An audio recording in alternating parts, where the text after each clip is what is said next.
The torpedo struck at 0758 hours on December 7, 1941, tearing a 40-foot hole in the starboard bow of USS Helena and killing 20 men before most of the crew understood they were at war. Seaman First Class Michael Torino was eating breakfast in the mess when the deck lurched beneath him. His coffee cup slid across the table, then the table itself tilted, and suddenly he was on the floor with a dozen other men, scrambling in darkness as the lights died and water rushed in through buckled bulkhead seams. Someone was screaming. The air tasted of oil and cordite, and something else, something metallic and wrong that he would later recognize as blood mixing with seawater. "Torpedoes!" a voice shouted from somewhere above. "We're taking torpedoes!" But Helena had taken only one. The explosion that killed her men came from the mine layer Oglala moored directly alongside, whose hull absorbed the torpedo's impact before transmitting the shockwave through both vessels like a hammer striking an anvil. The smaller ship began to sink immediately, listing hard to port, settling into the harbour mud, while Helena shuddered and held. Torino climbed through the wreckage toward his battle station, following men he couldn't see in the smoke-filled passageways. Emergency lighting flickered on, casting everything in demonic red. The ship's alarm was screaming now, a sound that would echo in his memory for the rest of his life, urgent, mechanical, utterly impersonal. Around him, sailors ran toward their stations with practiced efficiency, even as Japanese planes roared overhead and bombs began to fall across the harbour. He reached the forward 5-inch mount just as the first wave of dive bombers appeared through the smoke. The gun captain, a chief petty officer named Kowalski with forearms like iron pipes, grabbed Torino by the shirt and shoved him toward the loading tray.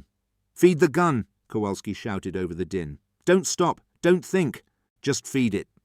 The 5-inch opened up 30 seconds later, the recoil shaking the deck, the shell ejecting with a clang of hot brass. Torino grabbed another round from the ammunition hoist, 45 pounds of steel and explosive, rammed it home, stepped clear. The gun fired. The loader grabbed, rammed, cleared, again, again.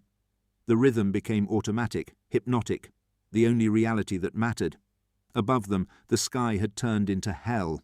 Black smoke, red flames, planes diving and pulling up, tracers arcing across the morning like deadly fireworks. Helena's 6-inch main batteries were firing now, their deeper boom audible even over the 5-inch guns. The ship was trapped against her berth, unable to maneuver, but she could still fight. And fight she did, her guns tracking targets across the sky, filling the air with steel and fury. Torino lost track of time. The world narrowed to the cycle. Grab, ram, clear, fire. His arms burned, his ears rang. His mind went numb with exhaustion and adrenaline. When it ended, 90 minutes after it began, the silence was almost worse than the noise. Torino stood at his station, swaying slightly, staring at the empty sky. Around him, Pearl Harbor burned. The Arizona was gone, blown apart and sinking in a tower of flame and smoke. The Oklahoma had capsized, her hull visible above water, like the belly of a dead whale. The California was settling. The West Virginia was on fire. Ships that had seemed eternal just hours before were now wrecks or funeral pyres. But Helena was still afloat. Damaged, listing slightly to starboard, her bow torn open and 20 men dead in the wreckage, but alive. She had fired over 400 rounds during the attack, claiming 2 confirmed aircraft kills and 3 probables. Her crew had fought with a ferocity that surprised even themselves, driven by rage and shock and the simple animal need to strike back. Commander Armstrong, Helena's executive officer, stood on the bridge, surveying the carnage. His uniform was torn, his face smudged with soot. He'd been on the ship for 6 months, transferred from a desk job in Washington that had seemed like a dead end for his career. Now he stood in the smoking ruins of America's Pacific Fleet, trying to process what it meant. "Sir," a young ensign said quietly. "Casualty report." Armstrong took the paper, but didn't look at it immediately. He could see enough from where he stood, the body bags lined up on the dock, the wounded being carried to waiting ambulances, the oil fires still burning on the water's surface. 20 dead. It could have been worse. It should have been worse. The torpedo that struck them had been meant for another ship entirely, deflected by luck or providence or simple mathematics of trajectory and water depth. "Get me a damage assessment," he said. "Everything. I want to know if we can fight." "Sir, we're taking on water in 3 compartments. The bow—" "I know about the bow. Can we fight?" The ensign hesitated, then nodded. "Yes, sir. Main batteries are operational. Fire control is intact. Engineering reports we can make 12 knots if needed." "Then we're combat effective." Armstrong's voice was flat, emotionless. "Log it. USS Helena remains combat effective." They patched the hole with concrete and timber, a temporary repair that would hold until the ship could reach a proper shipyard. She sailed for Mare Island on January 5, 1942, accompanied by destroyers and a sense of grim determination that permeated every deck and compartment. The repair work took 9 months. They rebuilt her bow, upgraded her radar and fire control systems, installed new anti-aircraft guns. When she emerged in September, she was faster, deadlier, and hungry for revenge. Torino spent those months learning his trade. He'd been a loader, the lowest position in the gun crew hierarchy. Now he trained as a pointer, the man who aimed the weapon, whose hands translated targeting data into killing geometry. The work required precision, patience, and a certain mechanical mindset, the ability to see aircraft as mathematical problems rather than human beings trying to kill you. The chief gunner's mate who trained him was a man named Hollis, a 30-year Navy veteran with grey hair and steady hands. He treated the 5-inch gun like a living thing, something to be respected and understood. "You don't aim at where the plane is," Hollis explained one afternoon, his voice patient, despite having repeated the lesson a dozen times. "You aim at where it's going to be. Speed, altitude, wind, trajectory. You factor all of it and then you make your best guess. Sometimes you're right, sometimes you're wrong. The gun doesn't care. It just does what you tell it. How do you know if you're right? You see pieces fall off the plane." Hollis's expression didn't change. "Or you don't. Either way, you load the next round and try again." Helena returned to the Pacific in October 1942, assigned to Task Force 67 under Rear Admiral Scott. Her first real action came on the night of October 11th, during the Battle of Cape Esperance off Guadalcanal. The Japanese were running supplies to their garrison on the island, using fast cruisers and destroyers that could make the run under cover of darkness. The Americans called it the Tokyo Express. The Japanese called it the Rat Run. Both sides understood that control of Guadalcanal would determine the course of the war in the Pacific. Torino was at his station when the radar picked up contacts at 2325 hours. The ship went to battle stations, men running through darkened passageways to their posts, the endless training taking over when conscious thought became too slow. He could feel the tension through the deck plates, the way the ship seemed to coil like a spring waiting to release. "Stand by main battery," the speaker crackled. "We have multiple targets bearing 285, range 11,000 yards. Torino's hands moved automatically, adjusting elevation and traverse, following the targeting solution being fed from the fire control director. Around him, the other pointer crews did the same, 40 guns coming to bear on an enemy they couldn't yet see. The night was absolutely black, no moon, no stars, just the phosphorescent glow of the ocean and the dim red lighting of combat stations. The Japanese didn't know Helena was there, didn't know the American cruisers had crossed their T, putting all their broadside guns against the narrow profile of the enemy column, didn't know that radar had given Scott's force a 10-minute advantage in target acquisition and fire control. When Helena opened fire at 23:46 hours, the night exploded into strobing brilliance. Her main batteries fired in sequence, 6-inch shells arcing across the darkness at 2,000 feet per second, the muzzle flashes turning the ocean white. Her 5-inch secondary batteries joined seconds later, a ripple of fire that ran the length of the ship like lightning. Torino felt the recoil through his feet, heard the shell casings clanging onto the deck, kept his eyes on the targeting scope as the pointer next to him loaded, fired with mechanical precision. The Japanese cruiser Aoba took 3 hits in the first salvo. Her superstructure erupted in flame, illuminating her silhouette against the night. The destroyer Fubuki exploded, her magazines detonating in a fireball, visible for miles. Helena kept firing, her guns working with a rhythm that seemed almost musical. The boom of the 6-inch, the crack of the 5-inch, the rattle of anti-aircraft guns firing at muzzle flashes in the darkness.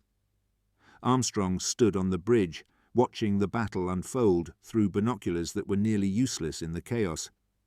The Japanese were firing back now, their shells creating geysers of water around Helena's position. One round struck the forward funnel, tearing a jagged hole but failing to detonate. Another passed so close overhead that Armstrong could hear it screaming through the air. "Rudder amidships," he called to the helmsman. "Maintain speed." "Aye, sir. Rudder amidships." The battle lasted 34 minutes. When it ended, one Japanese cruiser was sinking, another burning and dead in the water, 2 destroyers were at the bottom, and the Tokyo Express had turned and run. Helena emerged with minor damage, the hole in the funnel, some splinter damage to her superstructure, 3 men wounded by shrapnel. Her crew had fired over 700 rounds, more than any other ship in the task force. "She shoots fast," Admiral Scott remarked the next morning during the after-action debrief. "Faster than anything I've seen." "The crew's well trained, sir," Armstrong replied. "It's more than training. That ship wants to fight." Over the next 9 months, Helena would prove Scott right in battle after battle. She fought at Guadalcanal in November, her guns illuminating the night as American and Japanese ships tore each other apart at point-blank range. She fought at Kula Gulf in January, sinking a destroyer and damaging 2 cruisers. She fought at Colombangara in March, firing over 1,000 rounds in 40 minutes, her barrels glowing red in the darkness. The crew began to call her the Iron Reaper, a name that spread through the fleet with a mixture of respect and unease. She'd been hit multiple times, taken damage that should have sent her to the shipyard, but she always kept fighting. Her guns never jammed, her engines never failed, her crew never broke. There was something almost supernatural about her survival, as if the ship herself had decided that sinking was simply not acceptable. Torino understood it differently. He saw it in the faces of the men around him, felt it in the way they moved through their duties with grim efficiency. They'd been at Pearl Harbor. They'd watched their shipmates die in burning water. They'd seen what happened when you were caught unprepared, when you let your guard down for even a moment. So they didn't let their guard down. They trained constantly, cleaned their weapons obsessively, treated every voyage as if it might end in battle, because it usually did. The nickname stuck, though Torino preferred the unofficial one that circulated among the crew, the ship that wouldn't die. It felt more accurate somehow, more honest about what they were doing out here in the dark waters off the Solomon Islands. They weren't reapers. They were survivors, fighting because the alternative was unthinkable. By June 1943, Helena had spent more time in combat than any other cruiser in the Pacific Fleet. Her hull was scarred with shrapnel damage, her paint faded to streaked grey, her crew exhausted but unbending. They'd sunk or damaged 18 enemy vessels, fired more than 30,000 rounds, and survived attacks that had killed ships twice their size. Armstrong had been promoted to captain and given command of Helena in February. It felt like both an honour and a curse. The ship was famous now, sought after for every difficult mission, every dangerous run. The Navy had started using her as a symbol in recruitment posters. The cruiser that couldn't be stopped, the ship that always came home. The crew joked grimly about it. "They're going to sail us until we sink," Kowalski said one evening, standing on deck and watching the sun set over Guadalcanal. "Mark my words, the Navy doesn't retire legends, it uses them up." Torino, now a gun captain himself, didn't disagree. He'd seen enough to understand that survival in war was mostly luck, and luck eventually ran out. But what choice did they have? The war wasn't over. The Japanese weren't surrendering. So Helena would keep sailing, keep fighting, keep being the ship that wouldn't die until the day it did. That day came on July the 6th, 1943, at 1:57 hours in Kula Gulf. Helena was part of Task Group 36.1, hunting a Japanese destroyer force attempting another supply run to Kolombangara. The night was typical for the region, hot, humid, absolutely dark except for the phosphorescence in the water and the stars overhead. Torino was at his station, had been for 3 hours, waiting for the radar to find targets. The contact came at 1:43, 9 ships, range 18,000 yards, closing fast. "Here we go again," Kowalski muttered, checking the ammunition hoist one more time. Helena opened fire at 1:57, her main batteries lighting the ocean with muzzle flashes visible for miles. The Japanese destroyer Niizuki took the first salvo, 3 shells striking her amidships and setting her ablaze. Helena shifted fire to the next target, her guns working with the precision of long practice. Around her, the other American cruisers joined the barrage, turning the night into a storm of steel and flame. But the Japanese had learned from previous defeats. They'd improved their long-lance torpedoes, increased their range, refined their tactics. And they'd been waiting for Helena specifically, knowing that the American cruiser would be in the lead, knowing that she'd open fire first and reveal her position. The first torpedo struck Helena at 2:03, hitting the forward engine room. The explosion killed everyone inside instantly, flash vaporizing men and machinery, tearing a massive hole in the hull. The ship lurched, slowed, began to list to starboard.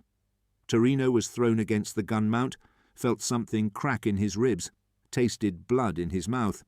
"Damage control to forward engine room," the speaker screamed. "Damage control." The second torpedo hit 12 seconds later, striking directly beneath the bridge.